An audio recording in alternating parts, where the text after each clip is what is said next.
So yun po, magandang umaga mga kapari ko. Nandito tayo ngayon sa Barangay Gatchawin para tignan po itong subdivided lot nila dito na may sukat na 500, 300, 200 square meter. Ang kabuuang sukat po ay 5.3 hectares na subdivided lot. Tara po, tignan natin. Good morning mga kapari ko. Kasama po natin si Costres at si Sir Balbat. Salamat po. Sana po pag-supportan po yung channel namin. Nagsunan pa ko yung kapari ko vlog.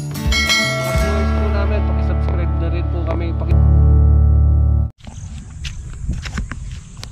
So yan po bali, ito po yung property na may sukat na 5.3 hectares hanggang doon po siya sa may dulo. So yan po, napakaganda ng view niya. Kitang-kita po natin yung kabuuan ng bundok Arayat. So bali po itong first, second, third row niya is fully na po to, puno na siya. Bali, ang available na lang po nilang slot is yung nasa bandang likod. Dito po sa may gilid dito, meron siyang 6 na tigpa 500. So yung tatlo po dito is nakuha na. Bali tatatlo na lang yung available. So mamaya po ipapakita natin yung lot allocation niya para po alam po natin kung ano pa yung mga available niya. So yan po yung property na may 5.3 hectares na sinubdivide po nila.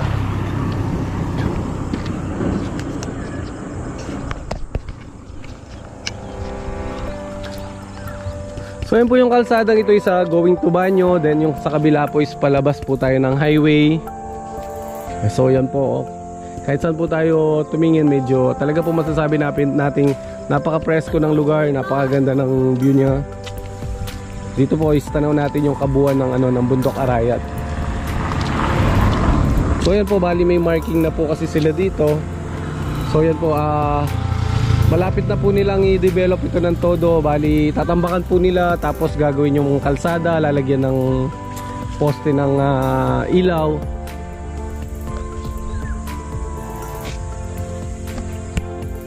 So yan po, makikita po talaga natin is mountain viewing po siya. Napakaganda po ng lugar. Tabi lang po siya ng kalsadang sementado or the barangay road. So ito po yung kabuuan ng property, napakaluwag na may sukat na 53,000 square meter. So bali po sinubdivide nila dito sa 500 square meter, 300 square meter, 200 square meter sa halagang 2,000 pesos po per square meter.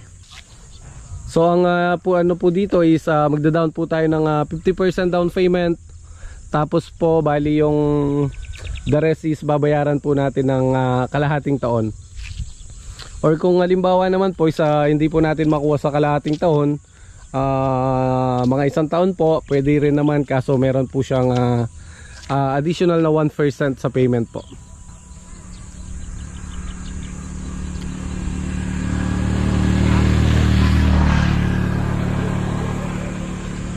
So nung nakausap ko po yung may-ari dito, sabi po niya is malapit na rin nga po mapuno. So baka i-develop na po nila talaga yung daanan. Tapos yun nga, maglalagay na po sila ng poste ng ilaw para po makita na natin yung mga property na available na kung saan itatayo yung mapipili nating lot.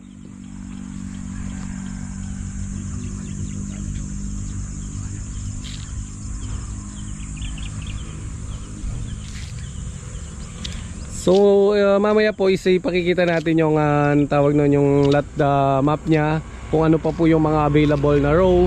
Kasi po gaya ng sabi ko, itong una, pangalawa, tatlong row niya is puno na po siya.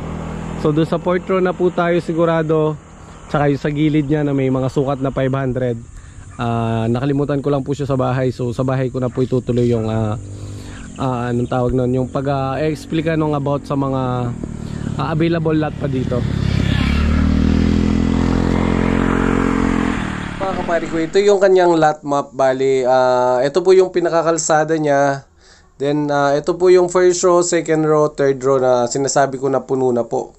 So, halos po lahat ng may nakamarking ng color pink yan po, hindi na po sila available. Ang available na lang po niyan is dito po na may apat na tigpa 500 square meter. So, ayan po. Halos lahat po ng may marking na color pink is nakuha na. Dito po, ito po, bali meron pang isang row dito sa third row. Sa block 3 po, meron pang isa. At tapos, ayun po, bali, makikita po natin yung mga available pa niya. So, usually po, mga tig 300, 400. Ayan po yung mga available lot. Sa block 5 po, yan, halos sa tig 200 square meter lang po yung mga nasa block 5. Block 5, block 9, block 8 po, yan, meron pong tig 200.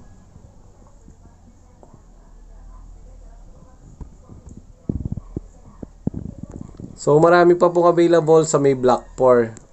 Ito po kasi tig kakalahating hektarya to. So, nauna pong nasold yung tig kakalahating hektaryang yan. So, po, bali po meron pa tayong 4 na tig pa 500. The rest po is 400, 300.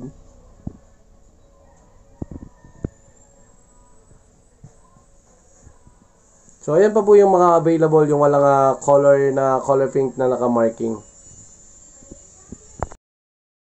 So, ayan po, shoutout po tayo kay Parikoy Louie Puyawan na nasa Santa Clara, USA po. Shoutout din po tayo kay kay Glycel Bugagnoy na nasa Cebu. Kapatid, shoutout sa iyo. Shoutout po tayo kay Kapatan Mark na nakasama po natin nag-vlog sa property.